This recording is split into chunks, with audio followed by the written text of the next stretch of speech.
Bakit anak? Bawal tayo, Robinson. Sige anak, magbihis ka na.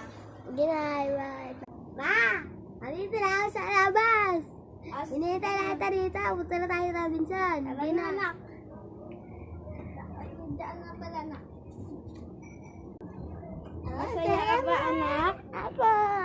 Sa bagay, nakakain na tayo sa Robinson, di ba? Apa. Oh. Aba, magpahinga ka na dun sa kwarto mo. Hindi po. Ang nanay mo rin magpapahinga na. Yan na, tulog ka na. Tulog ka na.